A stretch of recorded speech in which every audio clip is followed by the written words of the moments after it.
এবার ফারাক্কা বাঁধের 109টি গেট খুলে দিল ভারত। একদিনেই ঢুকবে 11 লাখ কিউসেক পানি, আশঙ্কায় উত্তরাঞ্চলবাসী। ফেনী, কুমিল্লা সহ বিভিন্ন এলাকায় বন্যা পরিস্থিতির উন্নতি। নোয়াখালী, লক্ষ্মীপুরের নিম্নাঞ্চল প্লাবিত, প্রাণহানি বেড়ে 23। আওয়ামী লীগ সরকারের 8 মন্ত্রী সহ 14 এমপির লেনদেনের তথ্য চেয়ে দুদকের চিঠি, রাজস্ব বোর্ড থেকে আয়কর নথি তলব।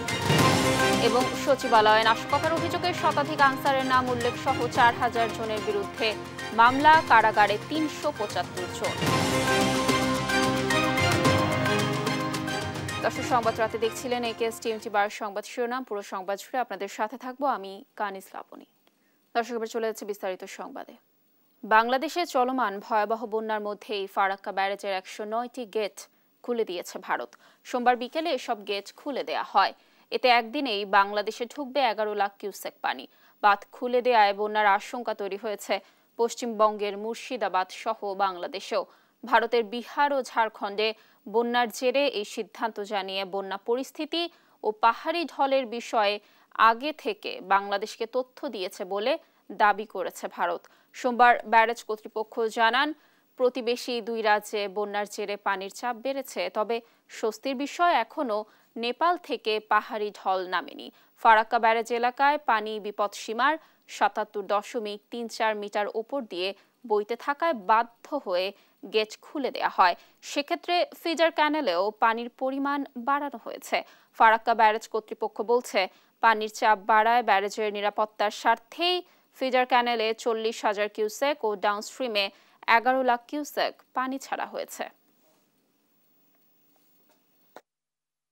অফিসিয়াল চ্যানেলে কোনো তথ্য নাই, তবে আমরা উজানের পানির লেভেলের তথ্য পাই। যে পানির লেভেলটাই মূলত আসলে বন্যার ইন্ডিকেটর আর কি। পানির লেভেল বাড়লেই তো বন্যা হয়। তো দেখা যাচ্ছে যে ওই উজানের পানির লেভেল বর্তমানে স্থির অবস্থায় আছে আর কি। তো সেই হিসাবে আমরা এই মুহূর্তে আমাদের এখানেও পানির লেভেল স্থির অবস্থায় আছে। তাই অন্তত আমরা আগামী কয়েকদিনে গঙ্গা নদীতে তেমন বন্যা ঝুঁকি দেখতে পাচ্ছি না। এবং আমরা পানির লেভেলের থেকে দেখতে পাচ্ছি যে ভারতের পানিতে ডুবে যাওয়া বাংলাদেশের কয়েকটি জেলার সার্বিক বন্যা পরিস্থিতির কিছুটা উন্নতি হয়েছে। 11 জেলায় পানিবন্দী রয়েছে অন্তত 40 লাখ মানুষ। ত্রাণ সামগ্রীর অপেক্ষায় বানভাসীরা। সহকর্মীদের পাঠানো তথ্যচিত্রে ফারজানা ইসলামের ডেস্ক রিপোর্ট। ফেনীর ফুলগাজী, পরশুরাম ও ফেনী সদরের বন্যা পরিস্থিতির কিছুটা উন্নতি হলেও এখনো পানিবন্দী ছাগলনাইয়া, সোনাগাজী ও দাগনভূঞা উপজেলাবাসী। বন্যা কবলিত হয়েছে জেলার 8 লাখ মানুষ। বিভিন্ন আশ্রয় কেন্দ্রে রয়েছে 1,50,000 মানুষ। জেলা পর্যায়ে সেনাবাহিনীর একটি স্বাস্থ্য ক্যাম্প করা হয়েছে। এর বাইরে জেলার 250 বেড হাসপাতালের বাইরেও 7টি বেসরকারি হাসপাতালকে আমরা এই স্বাস্থ্য সেবার জন্য আমরা ওপেন করে দিয়েছি। এদিকে গোমতী ও কাকরি নদীর পানি বিপদসীমার উপর দিয়ে প্রবাহিত হচ্ছে। ফলে দুর্ভোগে দিন কাটছে কুমিল্লার 14 গ্রাম, নাঙ্গলকোট, লাকসাম, মনোহরগঞ্জ সহ বিভিন্ন উপজেলার অন্তত 8 লাখ মানুষের। প্লাবিত হয়েছে 14 উপজেলার অন্তত 295টি গ্রাম। সবকিছু পানির তলে পড়ে গেছে, চাল, ডাল, সবকিছু পানির তলে। এইভাবে ঘর দরজা সবকিছু পানির নিচে গেছে তলায়। আর অনেক মাটির ঘর আছে, ভাঙ্গি আমরা পড়ে গেছি। উজান থেকে নেমে আসা পানিতে প্লাবিত হচ্ছে লক্ষ্মীপুরের নতুন নতুন এলাকা। আশ্রয় কেন্দ্রগুলোতে বাড়ছে মানুষের সংখ্যা। সমন্বয়ের অভাবে সুষ্ঠুভাবে ত্রাণ সামগ্রী বিতরণ হচ্ছে না বলে অভিযোগ করেন ভুক্তভোগীরা। আশেপাশে এখন পর্যন্ত কেউ ত্রাণ বা বিভিন্ন আশা যোগাযোগের কেউ করে নাই, বুঝছেন। 3-4 ফুট পানি বেড়ে গেছে। এখন আমরা এই পানিবন্দী অবস্থা আছে। এই দেখেন পানি আর পানি নামারও কোনো নিষ্কাশন নাই। মৌলভীবাজারে পানি নেমে যাওয়ায় স্পষ্ট হয়ে উঠেছে বন্যার ক্ষত। ক্ষতির পরিমাণ এলজিডি সড়কে 84 কোটি, সড়ক বিভাগে 50 কোটি, প্রাণী সম্পদে 84 লাখ এবং মৎস্য খাতে 7 কোটি টাকার মতো। আমরা গড় পানি আসলো, পানি বান্ধে লামছে গড় থেকে, আমরা বান্ধ হয়ে আসি। আমরা তো ফের লেগে গড় যাইতাম পারতাম না। রাস্তা আসি গড় ফেক বইতে পারি না, উঠতে পারি না, ঘুমাইতে পারি না, সড়কের বাজে ঘুমাই। এখন আওলাদ করিয়া ক্ষেত কৃষি করছিলাম, তাগুলো গেছে। এখন আমরা কেমনে চলতাম, কেমনে খাইতাম, বহুত মুশকিলের মাঝে আছি। চট্টগ্রামের হাটহাজারী, ফটিকছড়ি ও রাউজানের আঞ্চলিক সড়ক তলিয়ে গেছে। ডুবে গেছে সড়ক ও ফসলের জমি, ভেসে গেছে পুকুরের মাছ। ফারজানা ইসলাম, নিউজ ডেস্ক, দেশ টিভি। চলমান বন্যায় এ পর্যন্ত 23 জনের মৃত্যু হয়েছে বলে জানিয়েছে দুর্যোগ ব্যবস্থাপনা ও ত্রাণ মন্ত্রণালয়। সচিব জানান, বন্যা পরবর্তী পরিস্থিতি মোকাবিলায় সব ধরনের ব্যবস্থা নেওয়া হয়েছে। এদিকে চলতি আগস্টে স্বাভাবিকের চেয়ে 40% বৃষ্টি বেশি হয়েছে বলে জানিয়েছে আবহাওয়া অফিস। আর বন্যা পূর্বাভাস ও সতর্কীকরণ কেন্দ্র জানিয়েছে 24 ঘন্টার মধ্যে ফেনী সহ অন্যান্য জেলায় বন্যা পরিস্থিতির আরও উন্নতি হবে। আরও জানাচ্ছেন নূপুর মাহমুদ। দেশের দক্ষিণ পশ্চিমাঞ্চলে সোমবার ভারী বৃষ্টির আশঙ্কা রয়েছে, জানায় আবহাওয়া অফিস। মঙ্গলবার থেকে কমে আসবে বৃষ্টিপাতের পরিমাণ। বঙ্গোপসাগরে যে লঘুচাপের সৃষ্টি হয়েছিল তা সরাসরি বাংলাদেশের উপর ছিল, তবে উত্তর বঙ্গোপসাগরে যে লঘুচাপের সৃষ্টি হয়েছে তা সরাসরি দেশের উপর নেই বলে জানান এই আবহাওয়াবিদ। বঙ্গোপসাগরে একটা লঘুচাপ তৈরি হয়েছিল, গত 16 তারিখে একটা লঘুচাপ তৈরি হয়েছিল। তো এই লঘুচাপটা তখন বঙ্গোপসাগরে নর্মালি দেখা যায় লঘুচাপটা দেশের বাংলাদেশের দক্ষিণ পশ্চিম বাংলাদেশ বা ওয়েস্ট বেঙ্গল, কখনো উড়িষ্যা এই অঞ্চল দিয়ে উঠে যায়। তো এবারে যে লঘুচাপটা আমরা দেখলাম এটা বাংলাদেশের সরাসরি কিন্তু বাংলাদেশের উপর দিয়ে উঠছে এবং এটা কিছু সময় এটা বাংলাদেশের উপর অবস্থান করছিল। এদিন কারণ বাজারে বন্যা পূর্বাভাস ও সতর্কীকরণ কেন্দ্রে সংবাদ সম্মেলনে জানানো হয়, যদি ভারী বৃষ্টিপাত না হয় তবে 48 থেকে 72 ঘন্টার মধ্যে বাংলাদেশ বন্যামুক্ত হবে। ফারাক্কা কিন্তু আসলে একটা আমরা যেটাকে বলি পানি আটকায় রাখে না, পানি ডাইভার্ট করে, একটু বলি ডাইভার্সন স্ট্রাকচার, অর্থাৎ শুষ্ক মৌসুমে পানি আটকায়, তারা পানিটা ডাইভার্ট করে নিয়ে যায়। বর্ষাকালে ফারাক্কা সাধারণত খোলাই থাকে এবং এই মুহূর্তে উজানের যে অবস্থা ফারাক্কার আমরা অবশ্যই আমাদের কাছে 100% তথ্য নেই, কিন্তু হাইড্রোলজি বা আমরা বিজ্ঞান মতে যেটা বুঝে থাকে যে ফারাক্কার গেট এই মুহূর্তে সবগুলো খোলাই রয়েছে, অর্থাৎ পানি গেট খুলে দিয়ে বন্যা হয়ে যাওয়ার মতো এমন কোনো সিচুয়েশন ফারাক্কাতে নেই। এদিকে এক ব্রিফিংয়ে দুর্যোগ ব্যবস্থাপনা ও ত্রাণ সচিব কামরুল হাসান জানান, বন্যায় এ পর্যন্ত 23 জনের মৃত্যু হয়েছে। এ পর্যন্ত মৃতের তথ্য আমরা পেয়েছি 23 জনের, যার মধ্যে কুমিল্লায় 6 জন, ফেনীতে 1 জন, চট্টগ্রামে 5 জন, খাগড়াছড়ি 1 জন, নোয়াখালী 5 জন, ব্রাহ্মণবাড়িয়া 1 জন, লক্ষ্মীপুর 1 জন এবং কক্সবাজারে 3 জন। নূপুর মাহমুদ, দেশ টিভি, ঢাকা। ত্রাণ সহায়তায় কানায় কানায় পূর্ণ ঢাকা বিশ্ববিদ্যালয়ের টিএসসি, সুইমিং পুল এবং খেলার মাঠের গ্যালারি। প্রতিদিন বন্যার্তদের সহায়তায় খাদ্য, পানি, কাপড় ও নগদ অর্থ নিয়ে ভিড় জমাচ্ছেন শিশু থেকে সব বয়সী জনসাধারণ। এমন বাংলাদেশ কে কবে দেখেছে? ত্রাণ সহায়তার সোমবারের আপডেট নিয়ে জান্নাতুল মোহনার রিপোর্ট। দিনরাত এক করে কাজ করছেন নতুন বাংলাদেশের নির্মাতারা। কেবল ছাত্ররাই নয়, মানব সহায়তায় ঢাকা বিশ্ববিদ্যালয়ের টিএসসিতে এগিয়ে এসেছেন বৃদ্ধ পিতামাতারাও। আজকে আমরা যদি কাজ না করি তো আমাদের আল্লাহর দরবারে তো আমরা বেঞ্চাবির মতো থাকবো। আমরা তো এই কষ্টটাকে আমাকে কষ্ট মনে হচ্ছে না। আমি চাচ্ছি নতুন, আমার আজকে যেহেতু জন্মদিন, নতুন স্বাধীন দেশে নতুন কাজ করার জন্য আসছি। আমার কোনো ক্লান্তি নাই, কোনো কষ্ট নাই। তো এখানে দেখতে এসে আমি নিজেই কাজে লেগে গেলাম, নিজেকে সামলে রাখতে পারলাম না।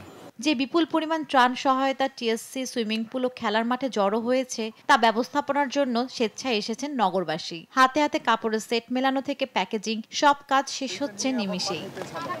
বড়দের পাশাপাশি থেমে নেই শিশুরাও। কেউ নিজের মাথায় ভারী বোঝা তুলে নিচ্ছে, আবার কেউ শখের টিয়া পাখির জন্য জমানো টাকা বন্যার্তদের জন্য বিলিয়ে দিচ্ছে। টিয়া পাখি কেনার জন্য আমি টাকা জমিয়েছিলাম, সেই টাকা আমি বন্যার জন্য দিয়ে দিয়েছি, কারণ বন্যার পানি যাতে কমে আর যাতে সুস্থ থাকে মানুষজন। দেশের মানুষকে সাহায্য করে আমার ভালো লাগতেছে। কাজ করতে আইছি, মানুষের সহযোগিতা করতে আইছি। সবাই যেহেতু এখানে মিলেমিশে করতেছে, এজন্য আমিও চাচ্ছি আমার বাচ্চাও আসলো। দেশের এই চরম সংকটে নিঃস্বার্থভাবে এগিয়ে আসা মানুষের আবারও প্রমাণ করেছে জাতি হিসেবে এদেশের একতা কতটা মজবুত। জান্নাতুল মোহনা, দেশ টিভি, ঢাকা। ক্ষমতাচ্যুত আওয়ামী লীগ সরকারের 8 মন্ত্রী সহ সাবেক 14 এমপির ব্যাংক হিসেব ও লেনদেনের তথ্য চেয়ে বাংলাদেশ ফাইন্যান্সিয়াল ইন্টেলিজেন্স ইউনিট BFIU-কে চিঠি দিয়েছে দুর্নীতি দমন কমিশন। একই সাথে জাতীয় রাজস্ব বোর্ড থেকে আয়কর নথি তলব করেছে দুদক। এর মধ্যে সাবেক সমাজ কল্যাণ মন্ত্রী ডাক্তার দীপুমণি একটি হত্যা মামলায় গ্রেফতার হয়েছেন আগেই।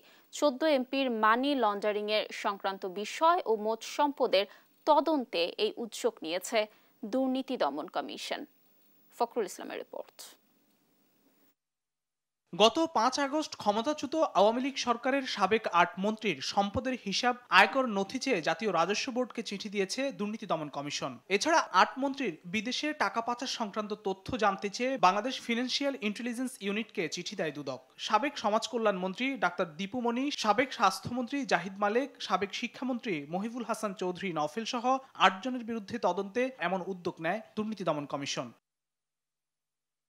ক্ষমতাচ্যুত আওয়ামী লীগ সরকারের আরও ৬ সাবেক সংসদ সদস্যের বিরুদ্ধেও দুর্নীতি তদন্তে বিএফআইইউকে চিঠি দেয় দুর্নীতি দমন কমিশন। একই সাথে সাবেক এমপি নুরি আলম চৌধুরী, সাবেক এমপি মামুনুর রশিদ কিরণ সহ ৬ জনের সম্পদ অনুসন্ধানে জাতীয় রাজস্ব বোর্ডকেও চিঠি দেওয়া হয়।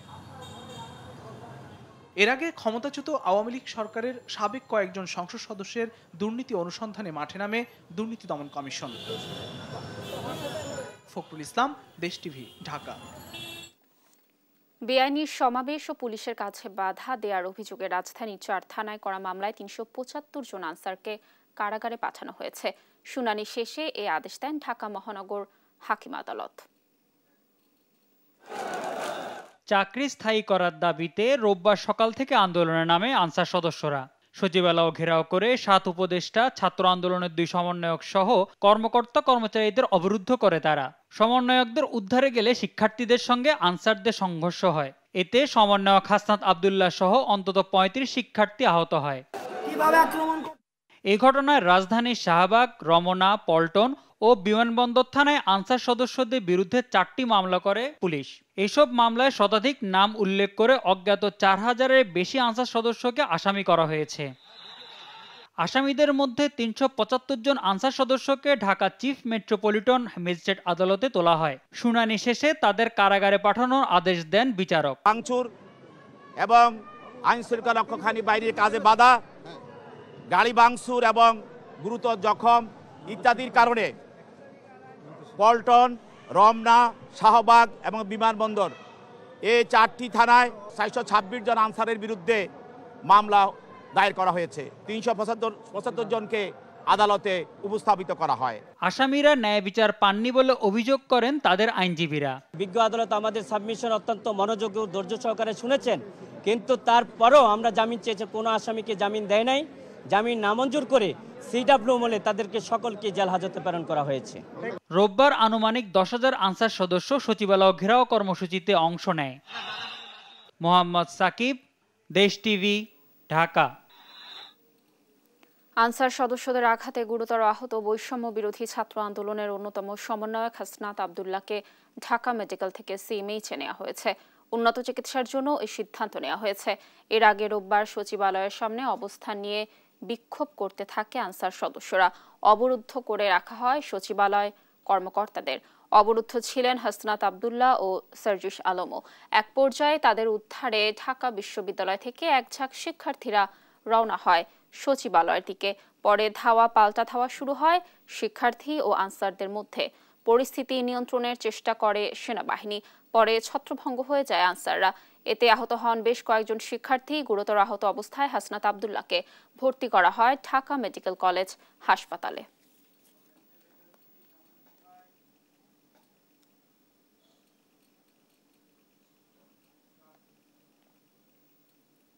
সাফ অনূর্ধ্ব ২০ ফুটবল চ্যাম্পিয়নশিপের ফাইনালে পা রেখেছে বাংলাদেশ। গোলরক্ষক আসিফের দৃঢ়তায় আসরের দ্বিতীয় সেমিফাইনালে ভারতকে টাই ব্রেকারে ৪-৩ গোলে হারিয়েছে লাল সবুজের প্রতিনিধিরা। নেপালের আনফা কমপ্লেক্সে নির্ধারিত সময়ে খেলা ১-১ গোলে ড্র ছিল। শিরোপা নির্ধারণী ম্যাচে স্বাগতিক নেপালের বিপক্ষেই বুধবার মাঠে নামবে মারুফুল হকের শিষ্যরা। তৌসিফুল হাসানের ম্যাচ রিপোর্টে দেখুন বিস্তারিত। নেপালের আনফা কমপ্লেক্সে ফাইনালে ওঠার লড়াইতে মুখোমুখি দুই প্রতিবেশী দেশ ভারত ও বাংলাদেশ। প্রতিবেশী হলেও সাম্প্রতিক পরিসংখ্যানে দু দলের মাঝের লড়াইটা নিজেদের আধিপত্য বিস্তারের। সেখানে শুরুর আলো কেড়ে নিয়েছিল ভারত, ম্যাচের শুরু থেকেই আধিপত্য বিস্তার করে।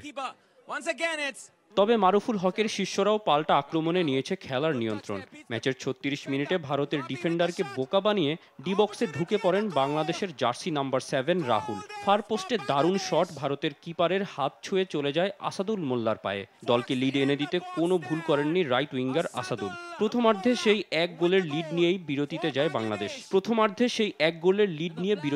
বাংলাদেশ। সেকেন্ড হাফের শুরু থেকেই আবারও চালকের আসনে ভারত। দারুণ পাসিং প্রেসিংয়ে ম্যাচের মোমেন্টাম নেয় নিজেদের করে। 65 মিনিটে প্রতিপক্ষের ফরওয়ার্ডকে প্রতিহত করতে গিয়ে মাথায় আঘাত পেয়ে মাঠ ছাড়েন বাংলাদেশের অধিনায়ক কিপার মেহেদী হাসান শ্রাবণ। বদলি গোলরক্ষক হিসেবে মাঠে নামেন মোহাম্মদ আসিফ। লাগাতার আক্রমণের জটলায় 75 মিনিটে ভারতকে সমতায় ফেরান অধিনায়ক রিকি হোবাম। একের পর এক ভুল সিদ্ধান্তের মহড়া বাংলাদেশের আসাদুল রাহুলদের। ইনজুরি সময়ে রেফারির সাথে তর্কে জড়িয়ে লাল কার্ড দেখেন বাংলার ডিফেন্ডার কামাকাই মার্মা। নির্ধারিত সময় শেষে খেলা গড়ায় পেনাল্টি শুটআউটে।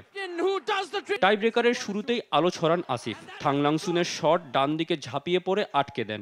এরপর একে একে 4 শটে বাংলাদেশের পিয়াস আহমেদ নোভা, মইনুল ইসলাম মঈন, শাকিল আহাদ তপু ও আশরাফুল হক আসিফ লক্ষ্য ভেদ করেন। আর ভারতের 3 জন জালের দেখা পাওয়ার পর আকাশের পঞ্চম ও শেষ শট পা দিয়ে ফিরিয়ে দিয়েই বাংলাদেশকে বাঁধনহারা উল্লাসে মাতান আসিফ। গেল আসরে শিরোপা হাতছাড়ার প্রতিশোধটা এবার তাদের সেমিতে হারিয়েই নিল মারুফুল হকের দলটা। ফাইনালে শিরোপার মঞ্চে বাংলাদেশের প্রতিপক্ষ স্বাগতিক নেপাল। মোহাম্মদ তৌসিফুল হাসান, স্পোর্টস ডেস্ক, দেশ টিভি। দর্শক, শেষ করব সংবাদ রাত, তার আগে শিরোনামগুলো জানিয়ে দিচ্ছি আরো একবার।